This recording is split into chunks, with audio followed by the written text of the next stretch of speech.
Okay, so you've given us a ton of news sources today, March 21st, 2025, with events from all over the world.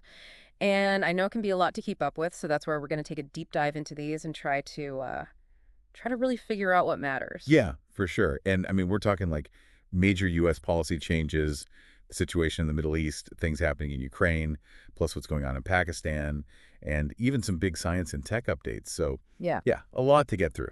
a lot, a lot. Okay, well, let's just jump right in, I guess. Um, this executive order from President Trump to like completely dismantle the Department of Education. I mean, is this even possible? Well, that's the big question, right? It would definitely be a huge shift in how education works in the U.S.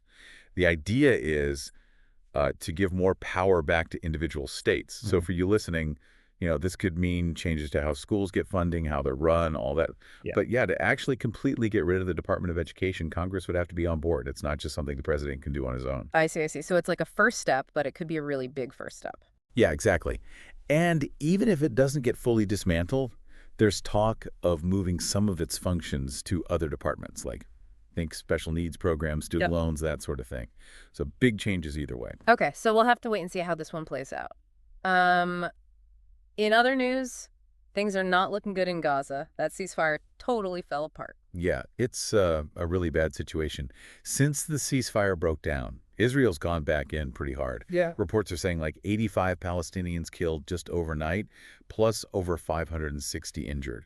And a lot of those are women and children. Man, that's awful. It is. And one of the people killed was a high-ranking Hamas official, Issam al-Dawes. Yeah. Hamas is saying this is straight-up genocide, and they're asking other Arab and Muslim countries to get involved. So what? Like, what even went wrong with the ceasefire talks? Why couldn't they make it work? Well, the problem is they just have completely different ideas of what a ceasefire even means.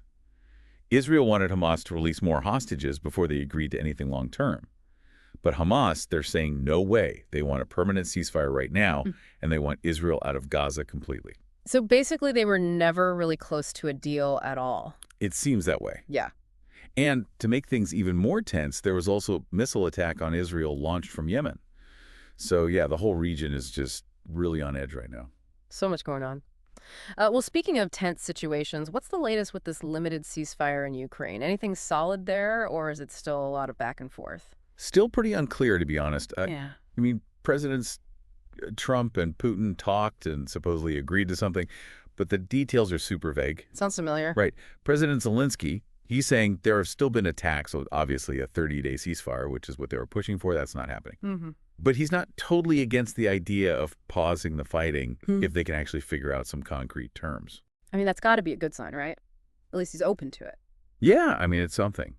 But you've got people like the German defense minister saying this whole Trump-Putin agreement is basically nothing, that both sides need to give more if they want any real chance of peace. So yeah, definitely still a long way to go there. For sure, for sure. Okay, so let's switch gears a little bit. Pakistan had their National Day reception in Beijing, and it sounds like strengthening that relationship with China is a big priority. Yeah, it's definitely front and center for them. They're talking about working more closely on all kinds of things. Business, science, tech, even cultural exchanges. Yeah. Having high-level Chinese officials there definitely sends a message about how important that connection is. And of course, India wasn't there again. I mean, that Yeah. says it all about where things stand between them right now. Yeah, 2 years in a row now, they haven't shown up. It's pretty clear there's still a lot of tension there. Even though Pakistan's saying they want peace and they're ready to talk about the issues, like Jammu and Kashmir. So, yeah, not exactly a friendly situation. Not exactly. Well, on a more local level, it looks like the All-Pakistan Ramzan 3x3 basketball tournament wrapped up in Islamabad. Yeah, Wapte ended up taking the win, and now they're going to be sending a team to this training camp to get ready for the Saba Club basketball championship. Okay, cool. Now on to something completely different. This Euclid mission, sending back pictures of like millions of galaxies. That's just mind-blowing. Yeah, I mean, the sheer scale of it is incredible. Not just galaxies, though. They're also finding these things called gravitational lenses. They basically act like giant magnifying glasses in space, bending the light from even farther away. So we're seeing like even more stuff because of these lenses. Exactly. And the really cool part is that all this data, it's going to help us understand dark energy better and how the universe is expanding, which is like one of the biggest mysteries out there. Yeah, for sure. Okay, last couple things here. This study about parrots having brain structures for speech that are similar to humans. What? Yeah, it's pretty wild. They found that this specific part of their brains, the AAC region, it works in a similar way to how it does in humans when we speak. And they're thinking this could actually help us understand and even treat speech disorders in people. I mean, who would have thought that studying parrots could unlock something like that? Amazing. And then finally, this is crazy. Gray seals can sense their own blood oxygen levels? Yeah, so they did this study and found out that the seals are basically holding their breath and managing their dives based on how much oxygen they've got left. Hmm. It's like they actually understand their own body's limits. Wow. Okay, so that was a whirlwind. From U.S. education to the Middle East, Ukraine, Pakistan, space, and even animal intelligence. I mean, it really makes you think about how everything is connected. For sure.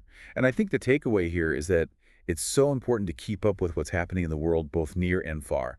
You never know how these seemingly separate events might end up affecting each other, or even your own life down the line. Absolutely.